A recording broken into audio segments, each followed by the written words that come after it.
Hello दोस्तों, कैसे हैं आप सब। आज की हमारी कहानी है शातिर बेटी।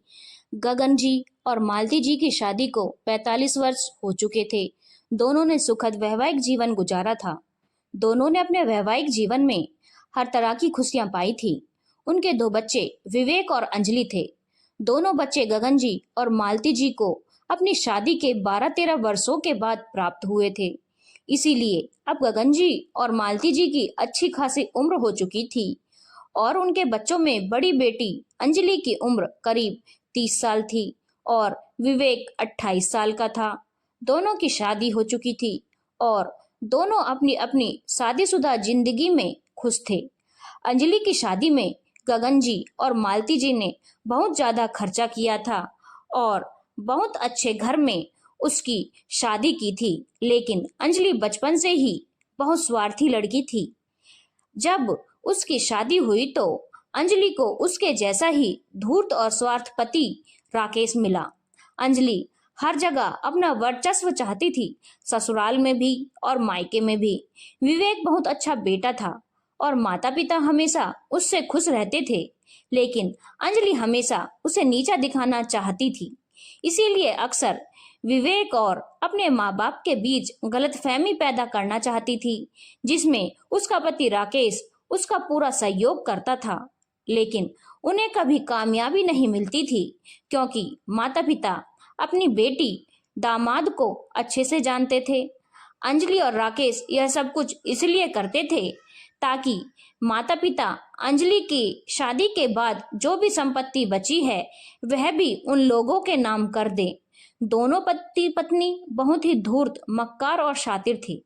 विवेक की पत्नी सांभवी घर परिवार को बहुत अच्छे से लेकर चलती थी। विवेक और सांभवी की भी शादी को 2 वर्ष बीत चुके थे और उनका एक छोटा 1 वर्ष का बेटा था। कुल मिलाकर एक सुखद परिवार था। गगन जी का गगन जी की खुशियों में एकाएक ग्रहण लग गया। गगन जी की तबीयत एकाएक बहुत खराब हो गई। उन्हें जब अस्पताल ले जाया गया तो पता चला उनकी दोनों किडनी फेल हो चुकी हैं। पता नहीं कैसे एकाएक यह सब कुछ हो गया और उन्हें पहले कभी कोई आभास नहीं हुआ था कि गगन जी को किडनी की कोई प्रॉब्लम है। घर में सब बहुत परेशान हो गए। मालती जी बहुत व्याकुल हो चुकी थी। डॉक्टर ने जवाब दे दिया था कि अब जब तक वह दवाइयों पर चल सकते हैं चलेंगे, इसका कोई इलाज नहीं है। इसका सिर्फ और सिर्फ एक ही इलाज है, गगन जी को कोई किडनी डोनर मिल जाए जो उन्हें अपनी किडनी डोनेट कर दे, तब शायद उनकी जिंदगी कुछ साल और बच सकती है। लेकिन गगन जी की काफी ज्यादा उम्र हो चुकी है, तो कोई गारंटी नहीं है कि ऑपरेशन सक्सेसफुल ही होगा और इसमें काफी ज्यादा पैसा भी लगेगा और डोनर भी ढूंढना पड़ेगा। मालती जी अपनी किडनी गगन जी को देना चाहती थी, लेकिन मालती जी की भी अच्छी खासी उम्र हो चुकी थी और उन्हें कई तरह की बीमारियां थी। इसीलिए डॉक्टर ने साफ साफ मालती जी की किडनी लेने से मना कर दिया और बोला कोई खून का रिश्तेदार या कोई डोनर जो पूरी तरह से स्वस्थ हो अपनी किडनी दे सकता है। अब मालती जी क्या करती, उन्हें कुछ समझ में नहीं आ रहा था। विवेक और उसकी पत्नी सांभवी भी काफी परेशान हो चुके थे। अंजलि भी अपने पति राकेश के साथ आ चुकी थी, लेकिन फिर एक बार उसे मौका मिल चुका था विवेक को जलील करने का। एकाएक अंजलि बोल पड़ी, अरे तो विवेक दे देगा ना पापा को अपनी किडनी। पापा ने उसे जन्म दिया है तो क्या उसका फर्ज नहीं है पापा को किडनी देने का। बेटे तो क्या क्या नहीं करते अपने माँ बाप के लिए, और यहाँ यह चुपचाप बैठा हुआ है। इसे तो खुद आगे बढ़कर अपनी किडनी पापा को दे देनी चाहिए। यह सब कुछ सुनकर विवेक को कुछ समझ में नहीं आ रहा था कि वह क्या बोले। वह बहुत असमंजस की स्थिति में पड़ चुका था, क्योंकि एक तरफ उसके पिता थे, दूसरी तरफ उसकी पत्नी और बच्चा। आखिर अभी उसकी उम्र ही क्या हुई थी और जितनी जिम्मेदारी उसकी अपने माता पिता के प्रति थी उतनी ही जिम्मेदारी उसकी अपनी पत्नी और बच्चे के प्रति भी थी। वह क्या करता, उसके कुछ समझ में नहीं आ रहा था। तो अंजलि ने और जोर देते हुए कहा, अरे इसमें इतना सोचने वाली कौन सी बात है। एक किडनी पर भी इंसान आसानी से जिंदगी गुजार सकता है। इतना स्वार्थी मत बनो, चुपचाप पापा को अपनी किडनी दे दो। यह सब कुछ सुनकर संभवी अंदर से बहुत घबरा रही थी, क्योंकि वह तो पूरी तरह से विवेक पर आश्रित थी और विवेक उसका सर्वस्व था। अगर उसे कुछ हो जाता तो वह क्या करती? अभी उन लोगों की उम्र ही क्या हुई थी? विवेक से कुछ बोलते नहीं बन रहा था। वह चाहता था अपने पिता के लिए कुछ करना, लेकिन उसकी आंखों के सामने उसकी पत्नी और बच्चे की तस्वीर आ जाती थी। उसे लगता था अगर उसे कुछ हो गया तो उसके बाद उसकी पत्नी और बच्चे का क्या होगा। और इधर अंजलि जबरदस्ती विवेक के ऊपर जोर डाल रही थी कि जिस पिता ने तुम्हें जिंदगी में किसी चीज के लिए कभी मना नहीं किया, आज जब उसकी जान पर आ पड़ी है तो तुम इतनी बातें सोच रहे हो। तुम्हें तो इतना वक्त लेना ही नहीं चाहिए था। पता नहीं कैसे बेटे हो तुम, और पता नहीं क्या क्या बोले जा रही थी। मालती जी और गगन जी को जब यह सब कुछ पता चला तो उन्हें बहुत बुरा लगा। गगन जी ने दोनों बच्चों को अपने पास बुलाया और बोला, अंजलि तुम यह कैसी बातें कर रही हो? अभी विवेक की उम्र ही क्या है, मात्र 28 साल, और 28 साल की उम्र में वह अपना पुत्र धर्म निभाने के लिए अपनी एक किडनी दे दे उस पिता को जिसने अपना जीवन लगभग पूरा जी लिया है।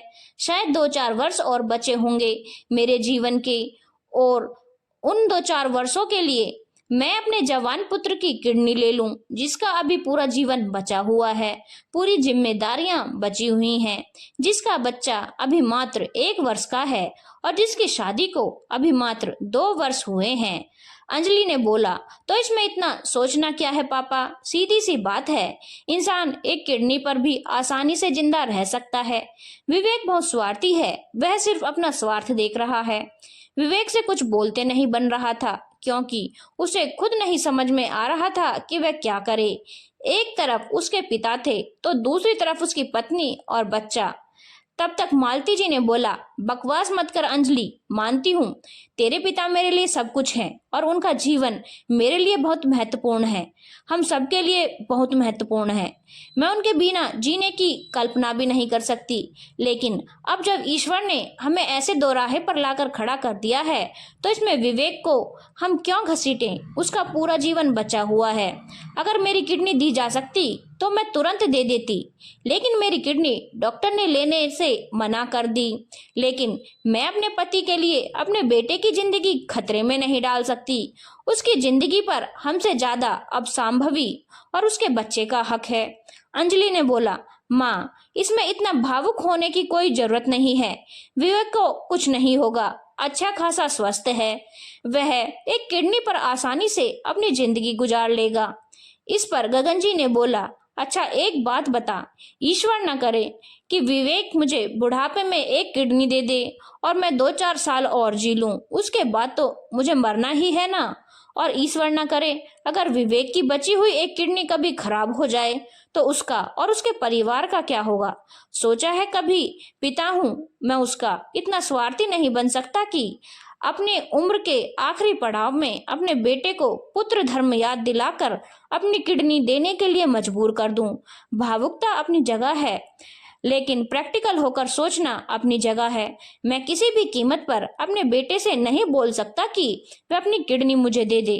मैं उम्र के उस पड़ाव में हूँ जहाँ मैं और मेरी पत्नी ने अपनी अपनी जिंदगी अच्छे से गुजार ली है, और अब अगर हम इस दुनिया से चले भी जाते हैं तो हमें कोई गम नहीं और ना ही किसी और को कोई खास फर्क पड़ेगा। लेकिन अंजलि को पता नहीं कौन सा भूत सवार था और वह बोले जा रही थी, विवेक और सांभवी बहुत स्वार्थी हैं, इतना बहस तो होना ही नहीं चाहिए था। जैसे ही पता चला था कि पापा की किडनी फेल है, उसे तुरंत ही डोनर बन जाना चाहिए था। पता नहीं कैसा बेटा पैदा किया है आपने। अब मालती जी के बर्दाश्त के बाहर हो गया और उन्होंने बहुत तेज आवाज में बोला, अंजलि गगन जी मेरे सुहाग हैं और हर सुहागन चाहती है कि उसकी मृत्यु सुहागन के रूप में हो, और मैं भी यही चाहती हूँ और हर पल ईश्वर से प्रार्थना कर रही हूँ कि तेरे पिता को मेरी भी उम्र लग जाए। लेकिन अपने पति की उम्र बढ़ाने के लिए मैं अपने बेटे की उम्र कम नहीं कर सकती। मैं कोई रिस्क नहीं ले सकती इस भरोसे कि एक किडनी पर भी इंसान जिंदा रह सकता है।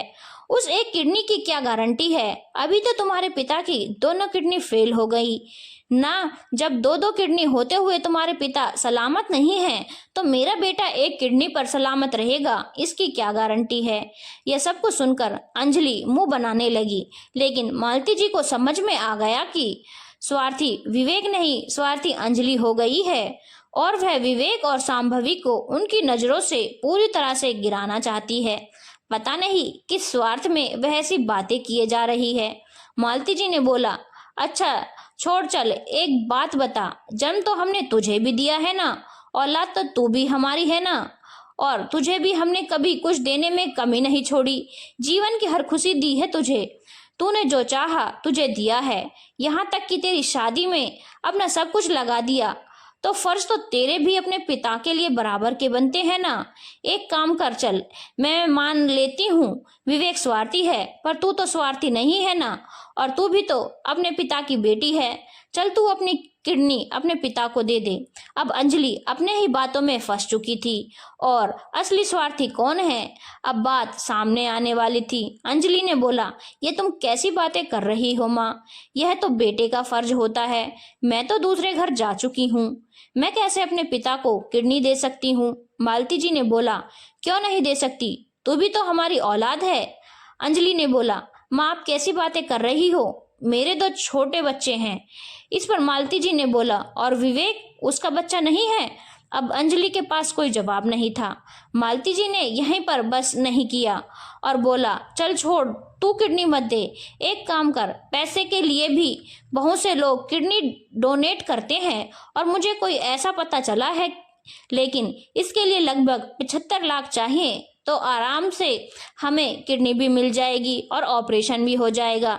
लेकिन हमारे पास उतने रुपए तो नहीं हैं। लेकिन हाँ, तेरी शादी के वक्त हमने जो प्लॉट तेरे नाम किया था, आज उसकी कीमत 1 करोड़ से ज्यादा हो चुकी है। तो एक काम कर, तू वह प्लॉट बेच दे और वह पैसे अपने पापा के इलाज में लगा दे, तेरे पापा ठीक हो जाएंगे। अब अंजलि ने बोला, यह क्या कह रही हो माँ, मैं ऐसे कैसे वह प्लॉट बेच दूं? तो मालती जी ने कहा, क्यों नहीं बेच सकती, आखिर वह प्लॉट हमने ही तो तुझे दिया था। तब तक अंजलि का पति राकेश बोला, मम्मी जी ये आप कैसी बातें कर रही हैं, वह प्लॉट आपने हमें दहेज में दिया था और अब वह हमारा हो चुका है, हम ऐसे कैसे करोड़ों का प्लॉट बेच दें? तो मालती जी जोर जोर से तालियां बजाते हुए कहने लगी, वाह बेटा, यहाँ तो अपने पापा की जान बचाने के लिए अपना एक प्लॉट नहीं बेच सकती, जो कि हमने ही तुझे तेरी शादी में दिया था। तेरे भाई के लिए तो कुछ रखा भी नहीं था। तेरा भाई तो अभी भी उस छोटे से घर में हमारे साथ ही रहता है, जिसे बेचा भी नहीं जा सकता, नहीं तो हम कहाँ रहेंगे। लेकिन तू तो इतनी नीचे गिर गई कि तेरे पापा की जान से ज्यादा कीमती तुझे वह प्लॉट लग रहा है, और यहाँ अपने भाई को शिक्षा दे रही थी कि बच्चों का माता पिता के प्रति क्या फर्ज होता है। राकेश ने अंजलि से बोला, चुपचाप यहाँ से चलो, तुम क्यों यहाँ फालतू की बकवास करने आई थी? अंजलि को भी समझ में आ चुका था कि वहां जाकर वह जो बकवास बात कर रही थी और विवेक को एक बुरा और स्वार्थी बेटा साबित करने की कोशिश कर रही थी, उसमें वह खुद फंस चुकी है, क्योंकि उसकी माँ और पिता ने मिलकर उसे आईना दिखा दिया है। अंजलि और उसके पति जल्द से जल्द वहां से निकल जाना चाहते थे, लेकिन मालती जी ने जाते जाते एक बात और बोली, अंजलि बेटा और दामाद जी एक बात सुनते जाइए। हमें बहुत अच्छे से पता है कि आपकी माँ यानी कि अंजलि की सासू माँ देख नहीं सकती, और क्यों नहीं देख सकती यह भी मुझे पता है, क्योंकि उन्हें मोतियाबिंद हुआ है। लेकिन आप लोगों ने अपने पैसे बचाने के लिए एक साधारण सा मोतियाबिंद का ऑपरेशन भी अपनी माँ का नहीं करवाया और उन्हें जीते जी अंधा कर दिया। इतना नीच हो आप लोग। हम लोगों ने कितना बोला कि अपनी सास का ऑपरेशन करवा ले, लेकिन तुम दोनों मियाँ बीवी थोड़े बहुत पैसे भी खर्च नहीं कर सकते अपने माँ बाप पर, और यहाँ आए हो अच्छा पुत्र बनने की शिक्षा देने। खबरदार जो फिर कभी मेरे घर में आग लगाने की कोशिश की। हमें पता है मेरा बेटा कैसा है, जैसा भी है हम उसके साथ बहुत खुश हैं। तुम अपना घर संभालो, हो सके तो अपनी सासू माँ का इलाज करवा लो, वही तुम्हारे लिए बहुत होगा। आइंदा ऐसी बकवास करने और मेरे बेटे के खिलाफ हमारे मन में जहर भरने की कोशिश भी मत करना। बिल्कुल वह अपनी किडनी अपने पिता को नहीं देगा, यह हमारा फैसला है और इसमें विवेक कहीं से भी गलत नहीं है, क्योंकि अभी उसकी पहली जिम्मेदारी सांभवी और हमारा पोता है, जिसे उसे हर हाल में निभाना है। तेरे पिता के और मेरे भाग्य में जो लिखा है वह होगा। हमने अपनी उम्र लगभग जी ली है और हम बहुत खुश हैं। अब आगे ईश्वर जो चाहता है वह हमें मंजूर है, लेकिन आइंदा गलती से भी कभी हमारे घर में जहर घोलने मत आना। अंजलि और राकेश तमतमाते हुए वहां से जा चुके थे, क्योंकि वह अपने पिता की तबीयत जानने नहीं गए थे, बल्कि अपने भाई को जलील करने गए थे। लेकिन उन्हें करारा जवाब मिल चुका था। विवेक आंखों में आंसू लिए अपराध बोध से ग्रस्त होकर एक किनारे खड़ा था, लेकिन गगन जी और मालती जी ने विवेक को अपने पास बुलाया और बोला, बेटा तू अपने मन पर कोई बोझ मत रख, तेरी कोई गलती नहीं है, तू अपनी जगह पूरी तरह से सही है और हर तरह से तुमने अपना पुत्र धर्म निभाया है। बस अब ईश्वर को जो मंजूर होगा वह होगा, तू किसी तरह की चिंता मत कर, हम हमेशा तेरे साथ थे और रहेंगे। और विवेक अपने माता पिता के गले लग गया। धन्यवाद दोस्तों। अगर आपको कहानी अच्छी लगी हो तो चैनल को लाइक, शेयर और सब्सक्राइब करना ना भूलें।